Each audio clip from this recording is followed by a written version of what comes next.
Hello, नमस्कार. खूप बोरसं वाटत होतं म्हणून बाहेर निघाले. म्हटलं अंगणात फिरूया थोडा वेळ. हे बघा आमच्याकडे अशी ढगं दाटून आलेत. निसर्ग मात्र पाण्याची गर्जना करतोय. तुमच्याकडे वातावरण कसं आहे? कमेंट करून नक्की सांगा.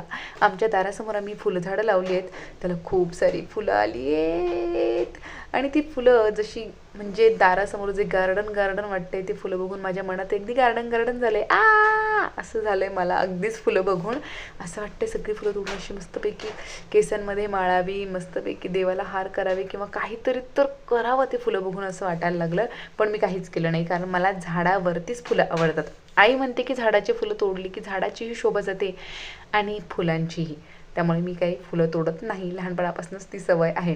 हे बघा चॉकलेटी कलरचं गुलाबही इतकं छान उमललं आहे आणि झाडाला कळ्याही भरपूर लागल्या आहेत.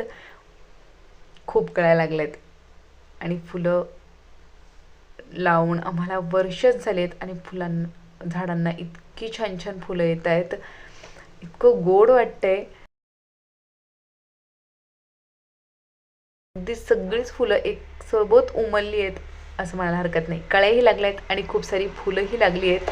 मग मी आले बॅक साईडला आणि ते जरा वेगळंच आहे. हे बघा असं लव्हेंडर कलरचं आहे. या झाडाला काय म्हणतात मला माहीत नाही, पण मी कोणाच्या तरी गार्डनमध्ये बघितलं आणि मी एक छोटंसं रोपटं घेऊन आले. पावसाळ्यात लावलं होतं आत्ता मागेच. तर खूप छान उमललं आहे ते. आणि हे झाड मात्र संपूर्ण झेंडूच्या झाडासारखं आहे, पण फुलं इतकी खासशी नाही आहेत. मला इतकी काही फारशी आवडलेली नाहीत. हे बघा, हे आहे गावठी गुलाब. गावठी गुलाब म्हणजे पिंक कलरचं फुल असतं जे खूप मोठं होतं आणि त्याचा खूप सुगंध येतो. म्हणजे कुठल्याच फुलाचा, गुलाबाच्या फुलांचा इतका सुगंध येत नाही. इतका म्हणण्यापेक्षा सुगंध विशेष येतच नाही. खरा सुगंध आहे ना तो गावठी गुलाबाचाच आहे.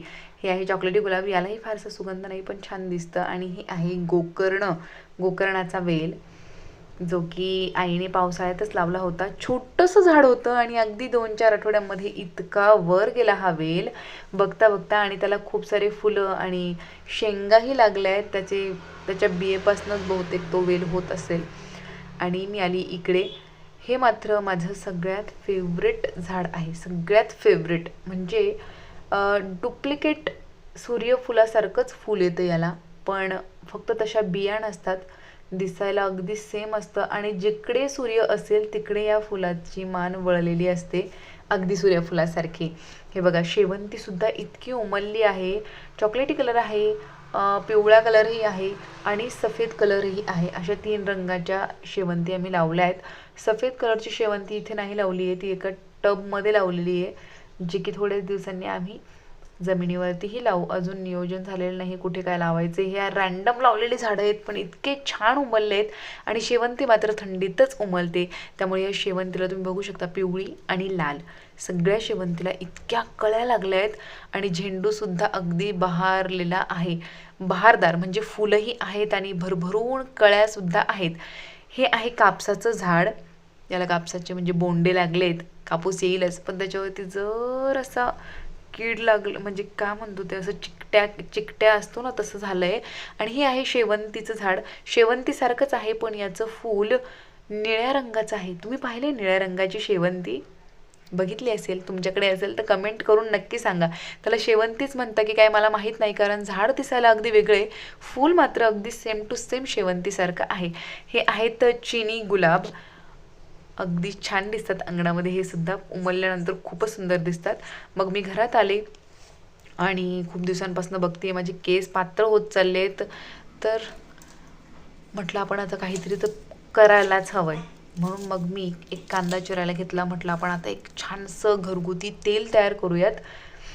मग मी असे 3-4 नाही 4 कांदे घेतलेत, जे मी असे उभे काप करून घेतले. सालांसहित घेतलेत मी. फक्त पुढचं जे आहे ना तोंड तेवढं कापून घेतलं. सालांसहित घेतले मी असे 4 छोटेसे कांदे. हे बघा हे असे तोंड आहेत ना त्याचे पुढचे ते मी टाकून दिलेत. मग मी एक छोटंसं आल्याचं तुकडं घेतलं. त्याचंही मी असे छान खूप बारीकही नाही पण बऱ्यापैकी असे उभेसे काप करून घेतले. 4 कांदे, मोठ्या आल्याचे 3 तुकडे आणि हा असा भरपूरसा कढीपत्ता घेतला आहे. खूप सारा घेतला मी कढीपत्ता सुद्धा. आणि मग मी गॅसवरती आपलं साधं कोकोनट ऑइल जे आहे, खोबऱ्याचं तेल जे आहे, खोबरेल तेल जे आहे ते मी गॅसवरती ठेवलं आणि त्यामध्ये मी अगोदर आलं टाकलं तेल तापल्यानंतर आणि ते छान असं खूप लालही नाही होऊ दिलं. त्यातच मी लगेच कांदाही टाकून दिला. कांदा आणि आलं मस्तपैकी छान फ्राय होऊ दिलं मी, त्यात लालसर होऊ दिलं पूर्ण. आणि मग त्यात मी असा कढीपत्ता घातला.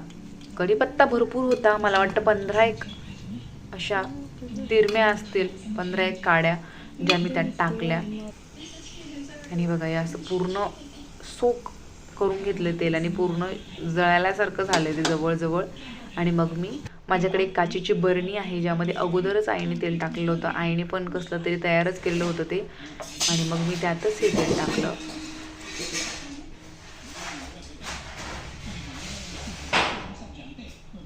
गाळणीने गाळून घेतलं आणि ते जे उरलेलं असेल ना तुमचं कढीपत्ता कांदा काय असेल ते मस्तपैकी नंतर केसांसाठी जर मास्क वगैरे तुम्ही करत असाल तर ते तुम्ही लावू शकता.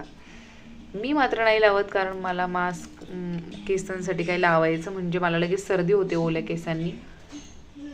उठलेले केसही अगदी पटकन उन्हात जाऊन आणि अशी सुकून येते सर्दीच्या धाकाने. आणि मग मी त्यात टाकले 2 चमचे बदाम तेल.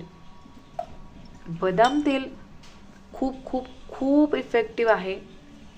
आणि हे तेल जे आहे मी पहिल्यांदा तयार केले, कारण कांद्याचा मात्र मला अनुभव आहे. कांदा लावल्यानंतर केस गळती कमी होते म्हणून मी हे तेल तयार केले. मग आईचा फोन आला. आई आलेली होती आणि मला बाजारात मिरच्या घ्यायलाही जायचं होतं. आज मंगळवार आहे, आमच्या इथला बाजार आहे, म्हणून मग मी बाजार करायला निघाले. पिशवी घेतली आणि आम्ही चाललोय. बाबांसोबत चालली आहे मी. मस्तपैकी ऊन पडलं यार, फायनली वातावरण निवळलेलं आहे. ढगाळ वातावरण म्हटलं की अगदीच आजारी पडायला होतं मला. आणि आमच्याकडे छान सगळीकडे पेरण्या सुरू आहेत, शेतं तयार करण्याची कामं चालू आहेत. काही ठिकाणी पेरण्या झाल्या आहेत, गहू उतरलेत, त्यामुळे काही ठिकाणी हिरवाई आहे, तर काही ठिकाणी अगदीच काळीभोर रानं आहेत. हे बघा इथे गहू पेरलाय, अगदीच छान वातावरण आहे. आणि ही चालली आहे सर्जा राजाची जोडी बैलोबांची, आणि या आहेत शेळ्या. आणि ह्या माणसांच्या शेळ्या ज्या की सुटल्यात एकदा शाळेतून. मुलं अगदी मजा मस्ती करत चाललेत.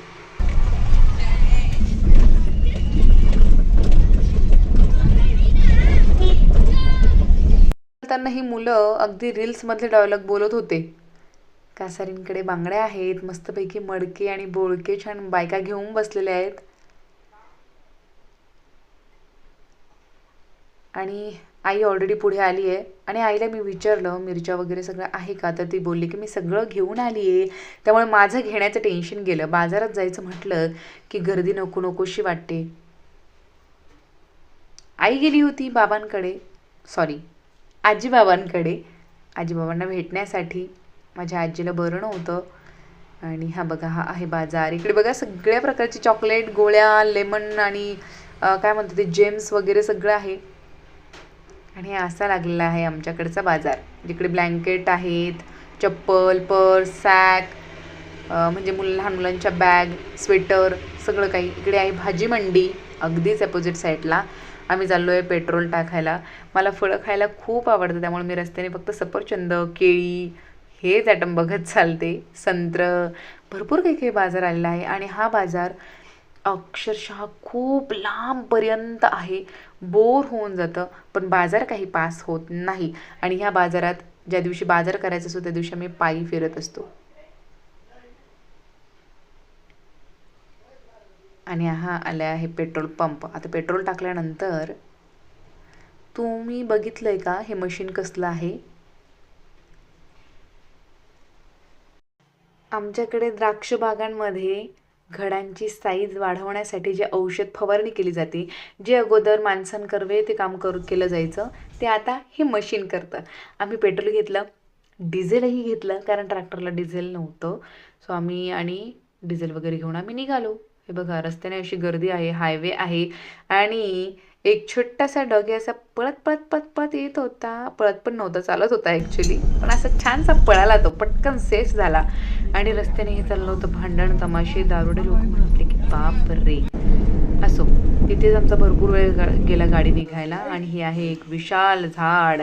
घरी आलो, खूप बोर झालं होतं, कारण उन्हामध्ये जायचं म्हटलं की कंटाळाच येतो. मग मस्तपैकी झोप काढली. आजच्या पुरतं इतकंच. भेटूया पुढच्या ब्लॉगमध्ये. तोपर्यंत बाय बाय.